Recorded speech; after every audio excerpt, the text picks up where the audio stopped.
अस्सलाम वालेकुम dear students, I hope you will be fine and satisfied. तो student, आज हम लोग जो है वो चैप्टर नंबर 9 की एक्सरसाइज को डील करते हैं। तो एक्सरसाइज में हस्बे रवायत हम लोग एमसीक्यूज़ को ही डिस्कस करते हैं सबसे पहले। तो एमसीक्यूज़ नंबर 1 जो है वो हम लोग देखते हैं कि क्या कहता है। विच of the following is the biggest source of the heat energy. वही ट्रेडिशनल सेंटेंस हमारा कि जो बिगेस्ट सोर्स होता है हीट एनर्जी का वो क्या है, सन। तो ऑब्वियसली सी वाला जो है इसका एमसीक्यूज़ का आंसर आ जाएगा हमारे पास, सी वाला, the sun. MCQ number second, when an object is heated, जब हम किसी भी ऑब्जेक्ट को हीट करते हैं, उसको गर्म करते हैं, the movement of its particles, उसकी मूवमेंट, पार्टिकल्स की मूवमेंट ऑब्वियसली इंक्रीज होती है कि जो भी ऑब्जेक्ट है वो टिनी पार्टिकल्स मॉलिक्यूल से मिलकर बना है, वो आपस में एक दूसरे के साथ कोलिजन्स तेज कर देते हैं। इट मीन्स उनके पार्टिकल्स की जो मूवमेंट है वो इंक्रीज हो जाती है। तो डी वाला आंसर स्टूडेंट इसका आ जाएगा। नेक्स्ट है हमारे पास thermal expansion is not involved in wooden stick. तो इसका भी डी वाला है हमारे पास, वुडन स्टिक, बाकी तीनों में ये नहीं हुआ करता। Activity of metallic ball and ring shows, जो हम लोगों ने वो मेटल बॉल बॉब वाली जो एक्टिविटी की थी वो क्या शो करती है कि solid objects expand on heating, कि जो सॉलिड्स हैं जब हम उनको हीट अप करते हैं वो एक्सपैंड करते हैं। इट मीन्स इसका ए वाला आंसर आ जाएगा कि solid objects expand on heating. When what will happen to the inflated balloon as shown in the figure if the burner is removed? कि हम लोग ये जो बैलून है, ये जो ब्लूम हुआ है नीचे, उसके बर्नर जल रहा है, तो अगर हम उस बर्नर को रिमूव कर दें, ख़त्म कर दें, ऑब्वियसली बैलून जो है उसका जो वॉल्यूम है वो आहिस्ता आहिस्ता डिक्रीज हो जाएगा। वो क्या करेगा, बैलून आहिस्ता आहिस्ता जो है फिनिश होना शुरू हो जाएगा, डिक्रीज होना शुरू हो जाएगा। तो ए वाला इसका आंसर है कि इट्स वॉल्यूम विल डिक्रीज, वो पहले इतना ज़्यादा था, आहिस्ता आहिस्ता आहिस्ता वो कॉन्ट्रैक्ट हो जाएगा। MCQ number 6, the rise of liquid in the thermometer is due to the expansion, is due to the expansion, यानी कि सी वाला इसका आंसर आ जाएगा हमारे पास। The contraction of the objects on cooling is due to the decrease in inter particle distance, कि उनके पार्टिकल्स के दरमियान जो डिस्टेंस है ऑब्वियसली वो कम हो जाएगा। जब पार्टिकल्स के दरमियान डिस्टेंस कम हो जाएगा वो बॉडी हमारी कॉन्ट्रैक्ट हो जाएगी। तो इसका भी डी वाला आंसर आ जाएगा हमारे पास। नेक्स्ट स्टूडेंट, 8th वाला है, when ice metals and water reach at 4 degree centigrade its density increases.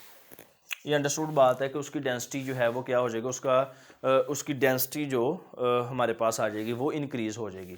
उसके बाद नेक्स्ट हमारे पास है MCQ number 9, an empty steel container is sealed and heat is which of the following property of the gas present in the container. तो हम कोई भी container के अंदर जब गैस भरते हैं, गैस भरने से क्या होता है, ऑब्वियसली उसके मॉलिक्यूल्स प्रेशर एक्सर्ट कर रहे होते हैं on the walls of the cylinders.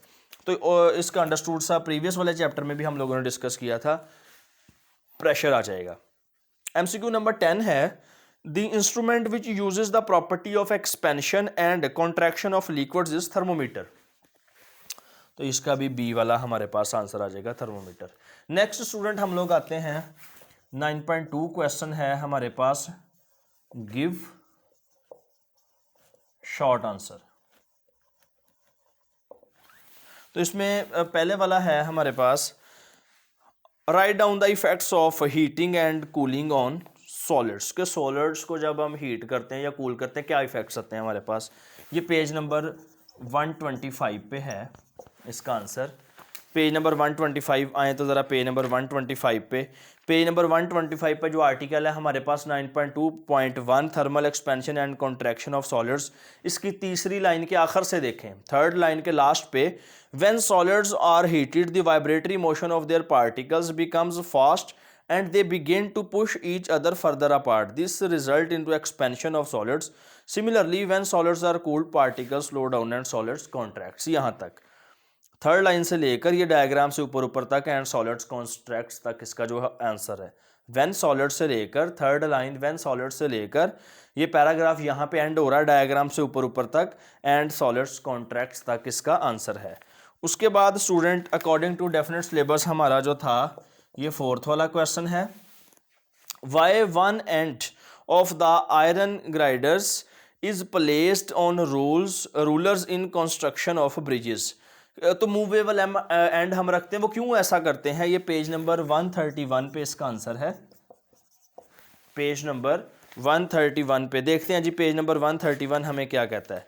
Page number 131 पे उसने हमें एक्सपेंशन ऑफ ब्रिजेस वाले में दूसरी लाइन के आखिर से लिखा हुआ है इन दिस वे। ब्रिजेस वाले में पेज नंबर 131 पे दूसरी लाइन के आखिर से in this way the glider can move forward and backward during expansion and contraction. If there are no expansion gaps, bridges may get damaged. यहाँ तक इसका आंसर होगा। उसके बाद फिफ्थ वाला क्वेश्चन है हमारे पास स्टूडेंट, वो क्या कहता है कि why gaps are left between two sections of the railway track. Obviously same page number 131। तो पेज नंबर 131 पे रेलवे ट्रैक्स वाला क्या है, दूसरी लाइन से this allows expansion and contraction of rails during summer and winter seasons. If there are no gaps in the section of rail tracks, they may D-shape due to expansion in summers. तो ये short question हमारे जो है वो complete हो गए। उसके बाद नेक्स्ट हमारे पास 9.3 वाला जो क्वेश्चन है उसका पार्ट नंबर स्टूडेंट 1 है हमारे पास। What is meant by thermal expansion? Thermal expansion का क्या मतलब होता है? Explain expansion of solids with the help of an experiment. तो पेज नंबर 124 और 125 पे इसका आंसर है, 124 to 125। तो 124 125 पे क्या है कि सबसे पहले आपने थर्मल एक्सपेंशन की डेफिनेशन करनी है, when an object is heated से लेकर थर्मल एक्सपेंशन तक, और आप लोगों ने क्या बताना है उसको कि जो है हमारे पास explain expansion of solids with the help of an experiment. तो इन सॉलिड से लेकर लास्ट तक आप लोग जो है वो इसका आंसर आप लोग दे सकते हैं इजीली, क्योंकि ये लॉन्ग क्वेश्चन में हमें उसने पूछा गया है। उसके बाद जो फोर्थ वाला है इसका भी वो क्या कहता है, explain the damages which are caused by the expansion और कॉन्ट्रैक्शन बाय गिविंग 2 एग्जांपल्स। तो पेज नंबर 130 से लेकर 132 तक इसका आंसर है। पेज नंबर 130 स्टूडेंट हमें क्या कहता है, 130 पे इफेक्ट्स एंड एक्सपेंशन, ये इसमें दे रखा है हमें concrete roads, railway tracks, bridges, telephone wires वाला और लार्ज बेंड इन पाइप्स। ये 5 हैं, आप कोई से 2 कर सकते हैं, एनी 2। मैं लिख देता हूँ एनी 2, क्योंकि उसने 2 ही एग्जांपल्स पूछी हैं जिसके बारे में हमें जो है वो अलार्मिंग करना है। उसके बाद फिफ्थ वाला इसका क्वेश्चन है student, describe the effects of expansion and contraction of solids. तो ये एप्लीकेशन जो है हमारे पास, applications of expansion and contraction of solids, ये राइवेटिंग आ जाती है, fixing a metal tyre over a wheel, fixing axle into the wheel. तो ये तीनों पॉइंट इसमें आ जाएंगे हमारे पास, ठीक है। राइवेटिंग की सबसे पहले आप डेफिनेशन करेंगे, डेफिनेशन के बाद उसका बताएंगे कि ये करती क्या है। तो वो हमने सारा जो है वो प्रीवियसली लेक्चर्स में अच्छे तरीके से राइवेटिंग पढ़ रखा है। फिक्सिंग अ मेटल टायर ये भी पढ़ रखा है, और fixing axle into the wire, यानी कि पेज नंबर 128 और 129 पे इसका आंसर है। ले स्टूडेंट, हम लोगों ने आज एक्सरसाइज भी फिनिश कर ली है। चैप्टर नंबर 9 हमारा बिल्कुल हर लिहाज से कंप्लीट हो चुका है। तो अगर किसी भी स्टूडेंट को कोई भी प्रॉब्लम हो किसी भी आर्टिकल के मतलब, वो ज़रूर मुझे बताएं, इंशाल्लाह जो है वो उसको सेटिस्फाइड करने की कोशिश करूँगा। तब तक के लिए इजाज़त दें, अल्लाह हाफिज़।